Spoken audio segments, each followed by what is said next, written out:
listen, I can quit playing this game whenever I want.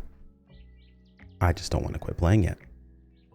Yo, what is going on, my fellow weebs, and welcome back to another Crystal of Atlan video. So in today's video, I'm actually going to be going over skills, my skill tree, what you can do to build your own skill tree and kind of your own setups, and a couple of tips that might help you along the way as you're journeying through Crystal of Atlan.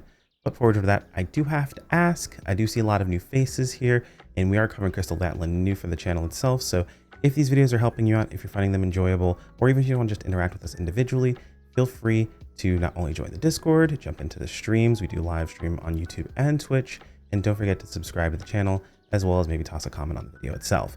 I will say we're learning a lot when it comes to Crystal of Atlan. I don't have all of the answers. I'm doing my best to find out everything I possibly can for you guys, and then report that information to you when either I figure it out or whether I find that information myself. So it isn't going to be perfect. Feel free to correct me in the comments below. I'm more than happy to have those conversations with you guys. I'm not one of those people that get all bent out of shape or anything along those lines. And let's go ahead and get started with the video.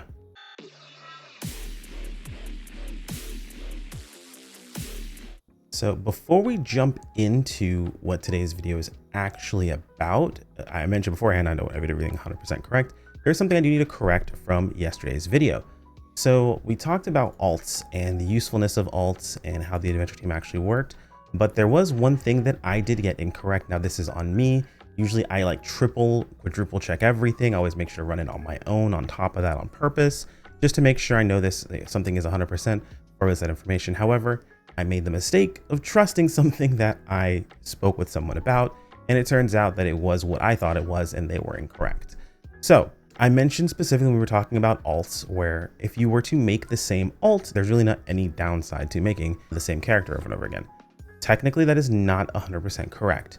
There is one specific downside. The one downside is this right here, Jack of all trades.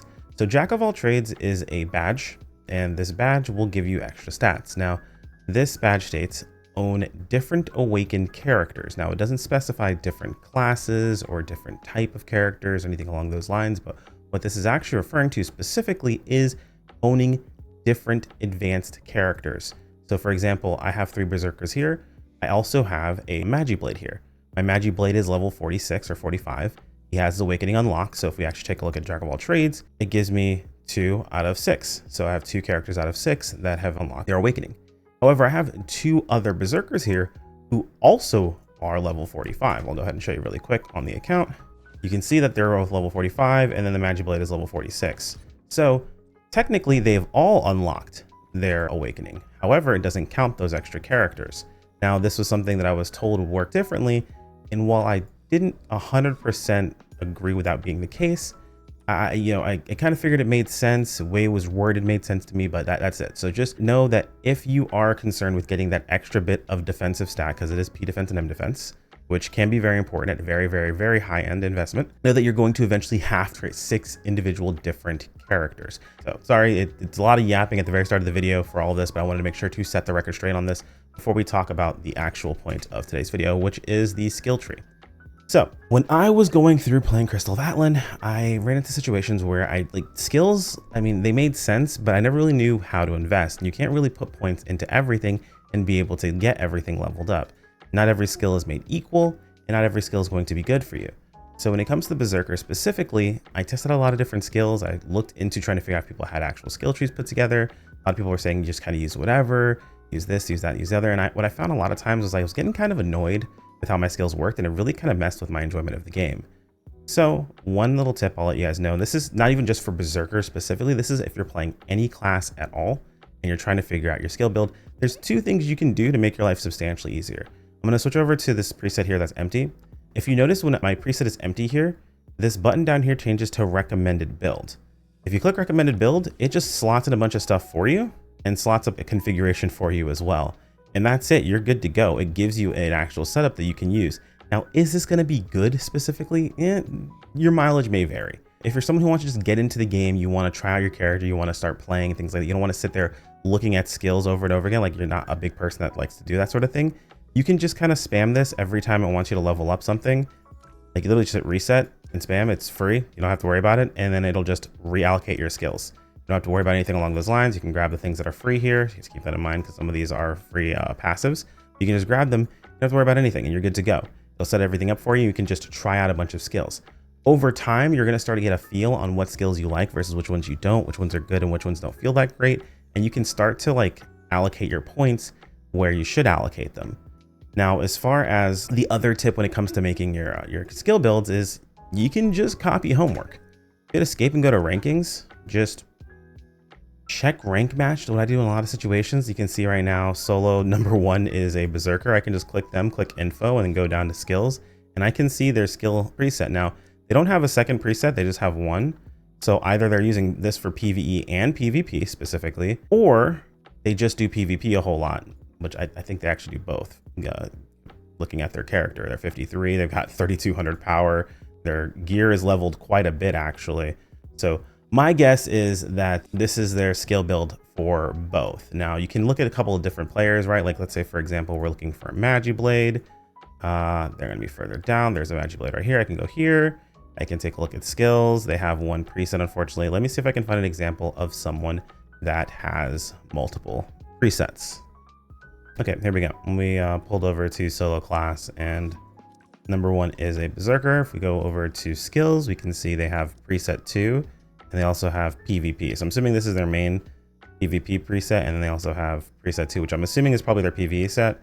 But I can see how it looks about right. I mean, I personally don't like these skills in this specific order, but that's just over time, I've gotten certain skills that I use in certain ways that work well for me. And I'm going to go ahead and show you guys that as well. But in case you don't want to worry about reading a bunch of skills, figuring out a bunch of extra stuff, you just want to get into the action as soon as possible. Maybe this isn't your main, you just want to kind of get going.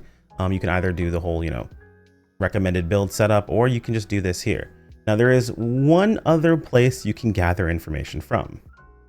Now, if you're feeling a bit spicy, Extra Life does have a wiki for Crystal of Atlan. And I know, now as someone who does not like to speak ill will of other creators, your mileage may vary. You're more than welcome to Google the person and find out, develop your own opinions on the matter itself. However, when I checked the official Discord, this was someone that they were partnering with to actually put together Crystal of Atlan information. Now, in the past, as a Souls player personally, I have found Extra Life wikis to be inaccurate in a lot of situations. So I went into this very hesitant. However, maybe, Extra Life isn't the one that's writing the stuff that's going up for the wiki this time around. Maybe they're just hosting the information, or whatever it happens to be.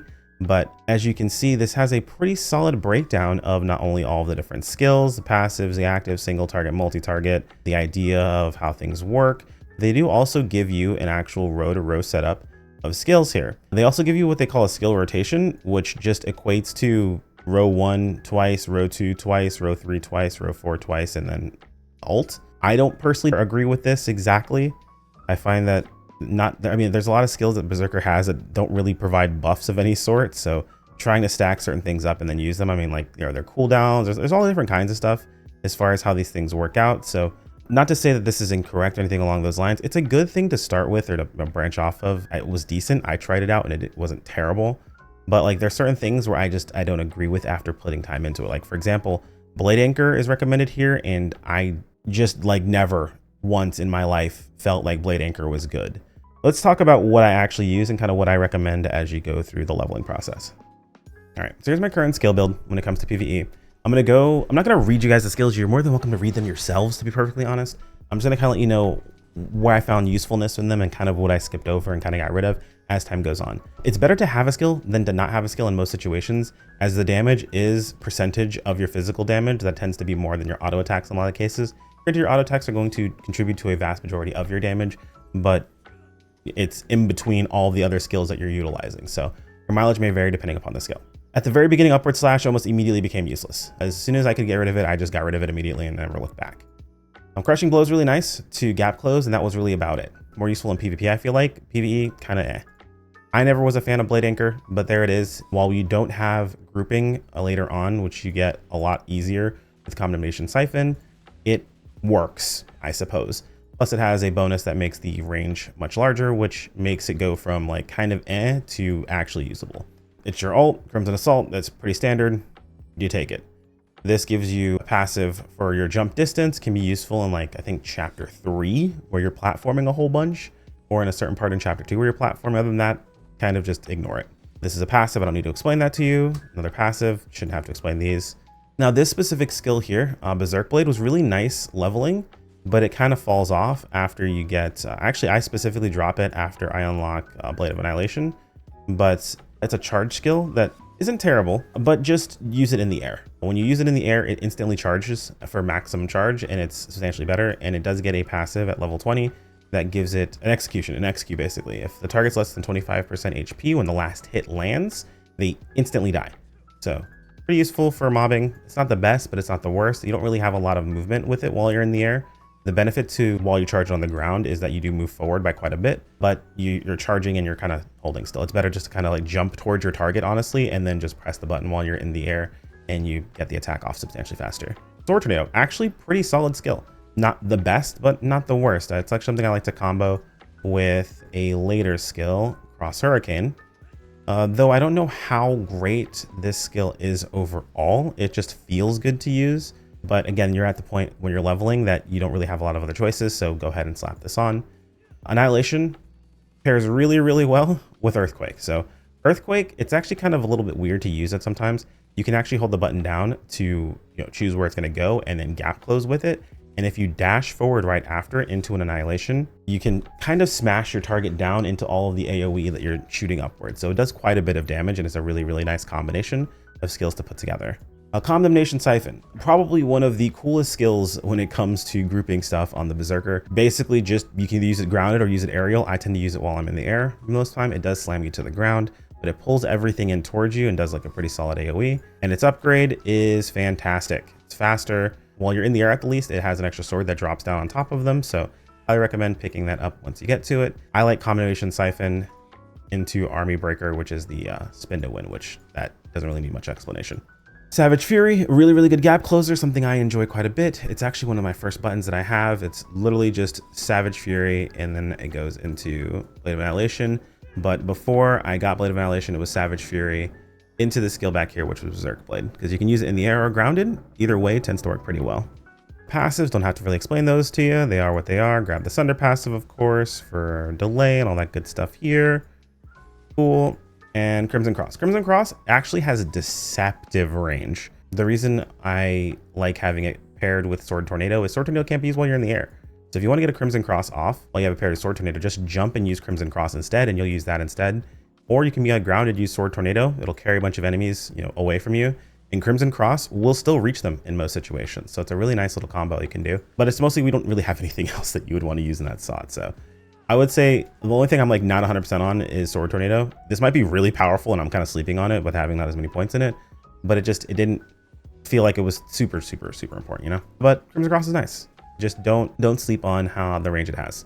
And then of course talked about Army Breaker, just solid skill. Honestly, like, and it's worth keeping an eye on these. I should have mentioned them earlier and I apologize. If you look at the very top here, you can see what the effects are for a lot of these skills. You've got movement, medium SA, which is super armor, and then weak armor break. Essentially, it's just how much armor break you actually have if you have super armor during those skills, and stuff like Army Breaker. You have some pretty solid super armor. So you can literally just use this to trade into bosses, or if you're using a PvP, trade into a target after you get back up. And they're not going to have the easiest time stopping you from pressing that button. Hell's Destruction is your awakening. It's good.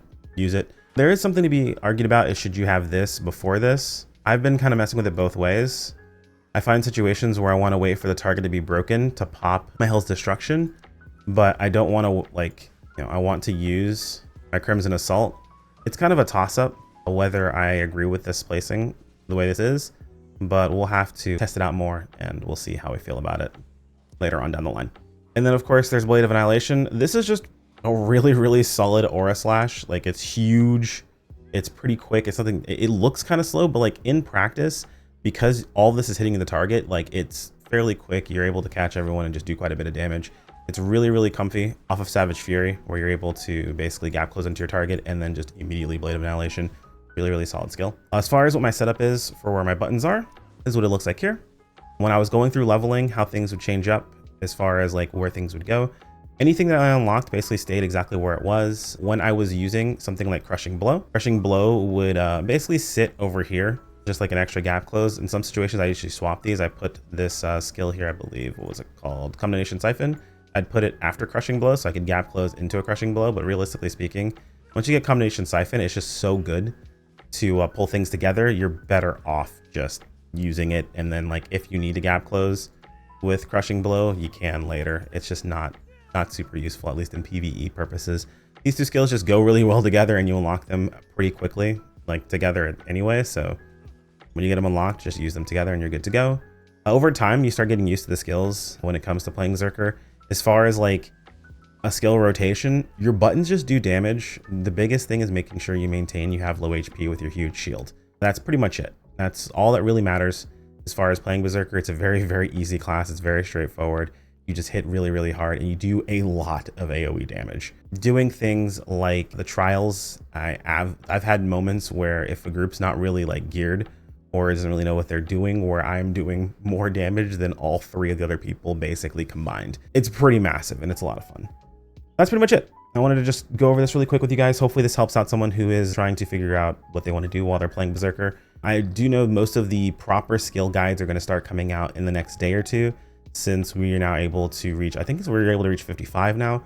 Probably going to be closing in on 60 pretty soon in the next day or so. So you'll probably start to see skill builds show up after people have reached that amount to know exactly what points they're going to have and where they can put everything. This is more of just like a, hey, here's what some of your skills do. This is what I felt good with. This is what I didn't feel good with, and what you can utilize. As far as where you should be putting your points, I just usually most points at the bottom going upward. That's why this only has like 3 points now. I think I had 12 earlier, but I was able to put more points in further down here. Probably could put less points into something like Savage Fury, since I use it mostly for a gap close, but it does do really good damage, so I don't want to sleep on the damage that it's able to put out. So it's kind of up to you. I'd say dealer's choice. Play around with your points, see how things work out. And like I mentioned, once we do get all of the points we're going to have, we can have proper builds and we can have proper build videos overall. And when I start to find those, I'll bring them to you guys as well. Either way, thanks for watching all the way in. Like if you enjoyed, subscribe if you want to keep up with more. Thank you to all the channel members. You guys are fantastic, and I appreciate every single one of you. And I will see you all in the next video. Take care, my friends. Peace out.